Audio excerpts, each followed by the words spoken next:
सोचिए, एक शहर जो कभी मध्य प्रदेश की कैपिटल बनने ही वाला था, आज वो शहर डेवलपमेंट की लाइन में कहीं पीछे खड़ा है। जबलपुर मध्य प्रदेश का एक ऐसा शहर जिसमें पोटेंशियल की कमी कभी नहीं थी, लेकिन फिर भी ये शहर लगातार इग्नोर होता रहा। सवाल ये नहीं है कि जबलपुर पीछे क्यों रह गया, असली सवाल तो ये है कि क्या जानबूझकर जबलपुर को पीछे रखा गया। 1 नवंबर 1956 को जब मध्य प्रदेश का फॉर्मेशन हुआ, तब सबसे बड़ा सवाल सिर्फ एक था कि अब इसकी नई कैपिटल क्या होगी। उस वक्त पॉलिटिकल कॉरिडोर में एक बात ऑलमोस्ट फाइनल थी कि जबलपुर ही मध्य प्रदेश की नई कैपिटल बनेगा। लोकेशन स्ट्रेटेजिक थी, इंफ्रास्ट्रक्चर स्ट्रॉन्ग था और ब्रिटिश एरा से ही जबलपुर एडमिनिस्ट्रेटिव हब था। लेकिन लास्ट मोमेंट पर पूरा गेम पलट गया और मध्य प्रदेश की कैपिटल बना भोपाल। इस फैसले से सिर्फ एक शहर नहीं बदला, पूरे रीजन का फ्यूचर बदल गया। रीजनल लीडर्स में नाराजगी थी, पब्लिक में डिसअपॉइंटमेंट था, लेकिन सिस्टम ने आगे बढ़ने का मौका ही नहीं दिया। और कहानी यहाँ खत्म नहीं होती। कैपिटल का टैग नहीं मिला, ये तो सिर्फ शुरुआत थी। जबलपुर से सिर्फ राजधानी का हक नहीं छीना गया, बल्कि उससे धीरे धीरे पूरा डेवलपमेंट छीन लिया गया। 1956 के बाद से लेकर आज तक जबलपुर वेस्टर्न मध्य प्रदेश के डिस्ट्रिक्ट से जैसे इंदौर और भोपाल के मुकाबले इंफ्रास्ट्रक्चर, इन्वेस्टमेंट और पॉलिसी प्रायोरिटीज में पिछड़ता चला गया। अब सवाल ये है कि क्या ये सिर्फ कोइंसिडेंस था या फिर जानबूझकर जबलपुर की ग्रोथ को साइड लाइन किया गया। इस वीडियो के अगले हिस्से में हम फैक्ट्स के साथ जानेंगे कि आखिर जबलपुर को क्या मिला और उससे क्या छीना गया, और आज क्यों जबलपुर अपने हक के लिए लड़ाई लड़ रहा है। 1956 से पहले जबलपुर सिर्फ एक शहर नहीं था, वो ब्रिटिश इंडिया का पावर सेंटर था, वो मध्य प्रदेश की होने वाली राजधानी था। लेकिन आज जब हम मध्य प्रदेश की बात करते हैं तो बात भोपाल की होती है, बात इंदौर की होती है, लेकिन जबलपुर तो कहीं पीछे छूट गया।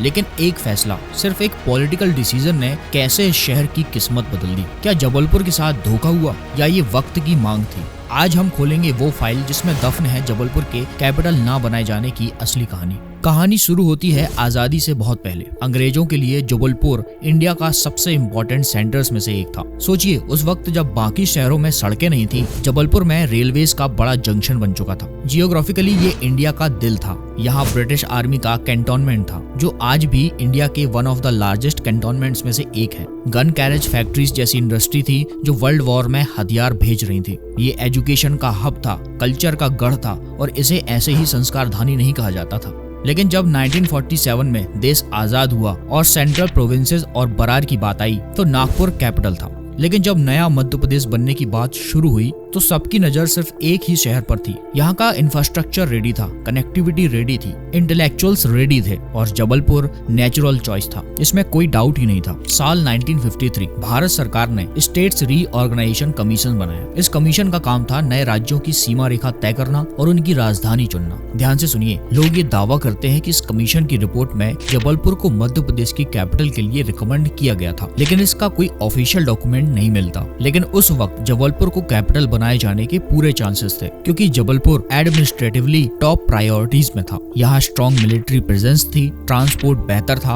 और उस वक्त Jabalpur western region like Bhopal और इंदौर से भी कहीं ज्यादा डेवलप था। लेकिन फिर पर्दे के पीछे कुछ ऐसा हुआ जिसने इतिहास ही बदल दिया। भोपाल, इंदौर और ग्वालियर के बीच रस्साकसी शुरू हो गई। इंदौर और ग्वालियर बड़े प्रिंसली स्टेट्स थे, वो एक दूसरे को कैपिटल बनते हुए नहीं देख सकते थे। दिल्ली में मीटिंग्स का दौर चला। कहा जाता है कि उस समय के पॉलिटिकल प्रेशर और कुछ पावरफुल लीडर्स के इन्फ्लुएंस ने गेम पलट दिया। जब 1 नवंबर 1956 को मध्य प्रदेश बना तो रेडियो पर जो नाम अनाउंस हुआ वो जबलपुर नहीं था, वो नाम था भोपाल। अब यहाँ रुककर हमें न्यूट्रल होकर सोचना पड़ेगा।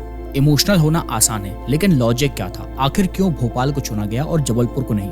इसके लिए 3 रीजन दिए गए थे। सबसे पहला, एडमिनिस्ट्रेटिव सेटअप। भोपाल के नवाब के पास रेडीमेड बिल्डिंग्स थी, ऑफिसेस तुरंत शिफ्ट किए जा सकते थे, लेकिन जबलपुर में नया कंस्ट्रक्शन करना पड़ता। दूसरा रीजन दिया गया था कॉस्मोपॉलिटन कल्चर। भोपाल को एक सेकुलर मॉडल के रूप में देखा जा रहा था। और तीसरा था पॉलिटिकल कंप्रोमाइज। इंदौर और ग्वालियर की लड़ाई में भोपाल एक न्यूट्रल ग्राउंड बन गया था। तो डिसीजन मेकर्स ने रेडी इंफ्रास्ट्रक्चर और कॉस्ट सेविंग का हवाला देकर जबलपुर का क्लेम खारिज कर दिया और जबलपुर को खुश करने के लिए यहाँ हाई कोर्ट रहने दिया।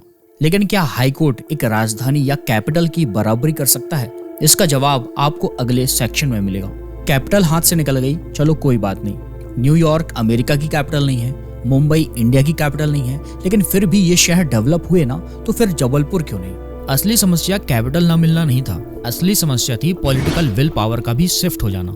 जैसे ही भोपाल पावर सेंटर बना तो डेवलपमेंट का पूरा फोकस इंदौर भोपाल कॉरिडोर पर शिफ्ट हो गया। जो बड़े लीडर्स थे, जो पॉलिसीज बनाते थे, उनका फोकस वेस्टर्न एमपी बन गया। महाकौशल रीजन जिसका लीडर था जबलपुर, वो धीरे धीरे पॉलिसी पेपर से गायब होने लगा। बड़ी इंडस्ट्रीज आई तो इंदौर और पीथमपुर में, बड़े एजुकेशनल इंस्टीट्यूट्स आए तो भोपाल इंदौर में। जबलपुर बस अपने पुराने ग्लोरी और ओल्ड ऑर्डिनेंस फैक्ट्रीज के सहारे रह गया। आइए अब कुछ फैक्ट्स के जरिए जानते हैं कि आखिर जबलपुर किस मामले में पीछे रह गया। कनेक्टिविटी, इंदौर का एयरपोर्ट इंटरनेशनल फ्लाइट्स की बात कर रहा है, लेकिन जबलपुर का डुमना एयरपोर्ट आज भी लिमिटेड कनेक्टिविटी के लिए स्ट्रगल करता है। आईटी सेक्टर, इंदौर में टीसीएस, इन्फोसिस के बड़े कैंपस हैं, क्रिस्टल आईटी पार्क है, लेकिन जबलपुर में आईटी पार्क तो बना पर बड़ी कंपनीज आज तक नहीं आई और यहाँ का आईटी पार्क धूल खा रहा है। तीसरा, मेट्रो, भोपाल और इंदौर में मेट्रो प्रोजेक्ट्स तेजी से बन रहे हैं। जबलपुर में मेट्रो तो दूर की बात है, एक फ्लाईओवर या रिंग रोड का ही काम मेजर अचीवमेंट माना जा रहा है। सरकार चाहे किसी की भी रही हो, लेकिन बजट एलोकेशन का झुकाव हमेशा पश्चिम के डिस्ट्रिक्ट की तरफ ही रहा। ये मैं नहीं कह रहा हूँ, ये जबलपुर की ग्राउंड रियलिटी कह रही है। आज इंदौर और भोपाल में AI based traffic management system की बात हो रही है,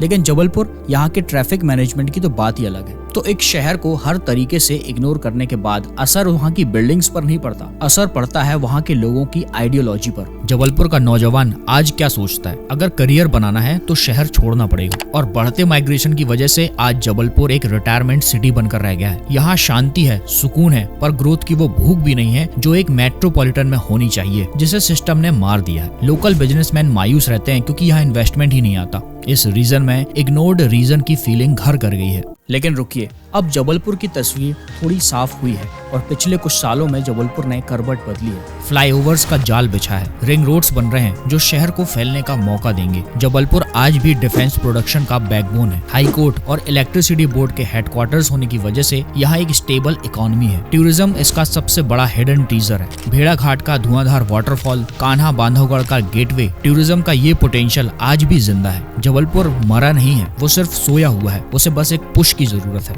तो अब इसका रास्ता क्या है? क्या रोना रोने से काम चल जाएगा? बिल्कुल नहीं। जबलपुर को कैपिटल का दर्द भूलकर इकोनॉमिक हब बनने की तरफ ध्यान देना चाहिए, लेकिन कैसे? सबसे पहला है लॉजिस्टिक्स कैपिटल। जबलपुर इंडिया के सेंटर में है, इसे देश का सबसे बड़ा वेयर हाउसिंग और लॉजिस्टिक हब बनाया जा सकता है। दूसरा है डिफेंस कॉरिडोर, पुरानी ऑर्डिनेंस फैक्ट्रीज को मॉडर्न डिफेंस सेटअप्स में कन्वर्ट करना होगा। और तीसरा है टूरिज्म सर्किट, सिर्फ भेड़ाघाट नहीं, पूरे महाकौशल को एक टूरिज्म ब्रांड बनाना होगा। सरकार को यह समझना होगा कि मध्य प्रदेश का विकास केवल इंदौर भोपाल कॉरिडोर में ध्यान देकर नहीं हो सकता।